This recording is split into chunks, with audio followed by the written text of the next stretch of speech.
And it made it a nervy finish. Let's go through the story of the game because, Glenn, a red card for Robert Sanchez just 4 minutes in changes everything we expected. Yeah, of course it does, and being a goalkeeper as well, it's a massive blow for him. A long ball punt down. It's poor defending from Chelsea, but Mbeumo takes a chance. Šeško gets the flick on, and Sanchez sort of hesitated as well. He got caught in no man's land. I think we can see it from here, and he just comes and he wipes him out, and it's an easy decision really for the referee there. Look, it's a sending off. Yeah, that hesitation played a major factor in the red card, because 1 or 2 seconds, as we spoke before in football, it's a lot of time to give someone, and that calculation on the pitch, when to go out, when to drop back, is very important. But in this case, it was not the right one for the goalkeeper. Yeah, Chelsea made 2 subs just before that, and it was the one of Neto that was the most interesting to us, just before that free kick was taken. Yeah, for me, I thought it was very quick to make that decision that you're going to go into a 5 and defend. If they score that goal, you know, Neto's a player that you need on the pitch if you're going to need a goal. Consequently, they did go 1 down, they went 2 down, so you did need his ability on the pitch. And this is the goal that Fernandes gets in the end. They switch the play well, the cross is put in, and you see Chelsea just come up here. All the defenders step up, but Fernandes times his run to absolute perfection, because this was very, very tight. Look at that. Yeah, but his finish is really good, Berber, isn't it? I think this finish and the positioning is all about reading of the game, which Bruno obviously is very good at. That's why he's the most creative player in the team, know how to pass, how to move, in the position to read the game as well. But again, in this goal, always start with a cross. So sometimes, and you know better than me, if you stop the cross, probably going to stop the goal. Yeah, definitely. 200th Premier League appearance for Bruno Fernandes, and he marks it by scoring his 100th Manchester United goal. Those are some impressive numbers. 64 in the Premier League. Number 64 made it 1-0. The goal that made it 2-0 came, Berber, from Casemiro. Well, it does, but again, I think, as we spoke before, it's a goalkeeper mistake. Again, here a bit hesitation for him, do I go out or not? But here, 3 seconds ball in the air, then you should be brave enough to go and head and clear the ball with your hands.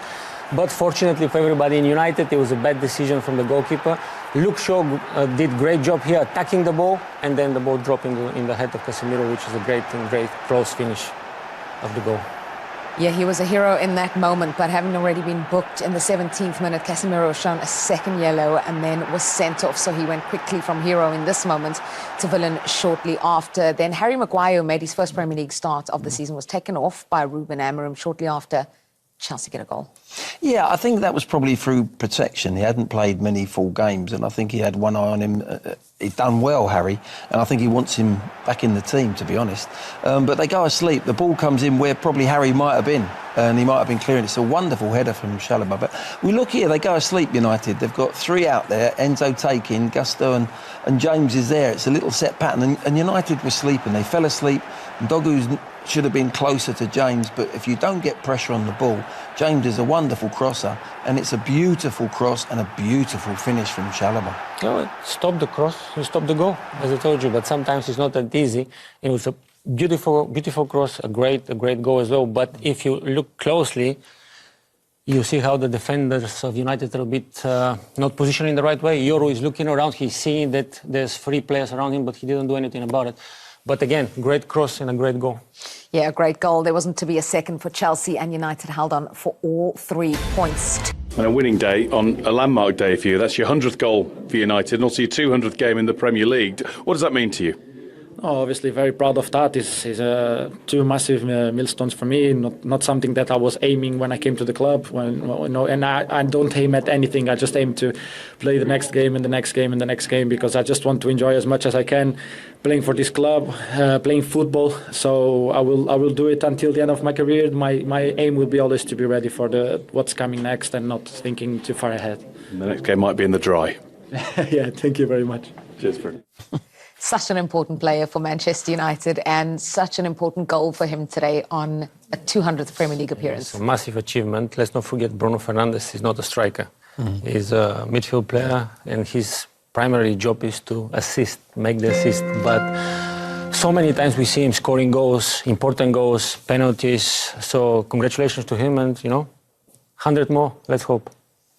Well, Bruno Fernandes 100 up for Manchester United. Hectic 90-plus minutes at Old Trafford tonight. Manchester United have the points. Ruben Amorim must be hugely relieved with that victory and the circumstances with which it came. We'll hear from him.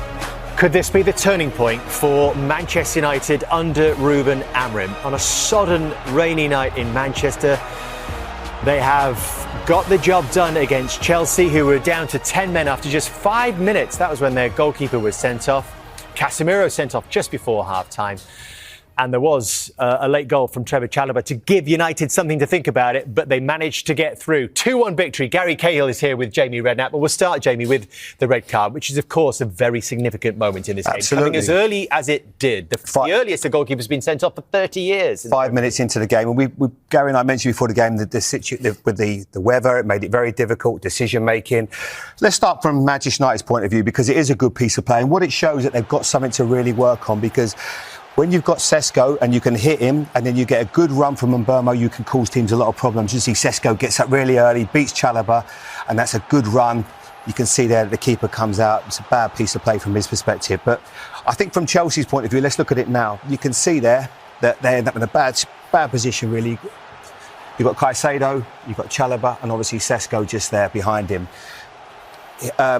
Cucurella's now gone out to press Mazraoui, and I think that what he does is you become now left back.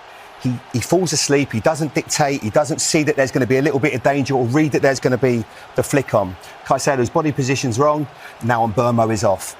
And you can see he's got a head of speed, he gets inside him. And I'll just take that back just a second, but just to show, because obviously for the red card perspective, as he does it just there, you can see that he's definitely going to get ahead of him, and Mbeumo.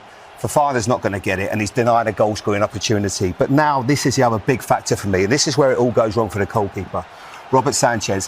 Where he stood exactly now is where the impact is made. But the mistake he makes is indecisive. As that ball then gets flicked on, he decides to go backwards, which is the mistake. Because if he stays where he is, he'll probably come and clear it. He can be the first there. But he goes back, and then too late, then he decides to come out, and he makes a right hash of it. You can see him. Just watch his movement here. He goes back, then he comes forward. It's too late, and Mbeumo gets there ahead of him, and it's a really bad piece of goalkeeping. But brilliant forward play by Sesko and Mbeumo. Real pace and energy from them to start after 5 minutes. No doubt it's a red card. Now you've got a big problem. For denying a goal-scoring opportunity rather than violent conduct, which some people are saying it could be because of the height of the challenge on Bryan Mbeumo, but it's a one-game ban for Robert Sanchez. So straight away, decisions are made by Enzo Maresca and his coaching team. He has to bring in another goalkeeper, of course, Philip Jorgensen. But Estevao comes off. So he's lost pace straight away and attacking dynamism. Then they decide within this same substitution window to make another change. Neto comes off. You're losing more pace, more creativity to bring on another defender. Do you think that was the right call, Gary? I think he could have bought himself a little bit more time, if I'm honest. They obviously had a plan in certain situations, I'm sure, but I just think in that situation maybe he could have bought himself a little bit more time. Because having made that extra, brought the extra defender in, they suddenly find themselves 2 goals down. They do, yeah, and it's a great ball by Mazraoui, and I think Dorgu, it's an area, when the ball comes in there, he's too far out if you see his positioning, it's too far out to really head on goal. It's a great little area, he puts it in a dangerous area there, and Fernandes is how many times have we seen him time his run to perfection and end up there, and that's where the Manchester United fans want to see him, in that box, as opposed to picking the ball on the edge of their box. 2 minutes 30 VAR to check that he was onside. He was just. What about the second, the killer blow? Yeah, again, Mazraoui and Dorgu again involved. What about Luke Shaw here? The balls, yeah, Luke Shaw, he was absolutely excellent in this situation. I said this at half time. I thought the desire, the willingness to come, if you see it in this moment here, his desire to come, and also the goalkeeper. Yeah. We said half time. Sorry, I mixed up the clips there. You see at half time. I don't know if you can go back or not, but the ball is in the air for a long period of time in that situation. We counted 4.5 seconds, didn't we? Which is a hell of a long time. And also the position where it is. It's in the 6-yard box. You know, I'm expecting my goalkeeper to come and either collect that or punch it and clear the danger. I think how Donnarumma did that for Manchester City so effectively last week against Manchester United. Come with a bit of violence.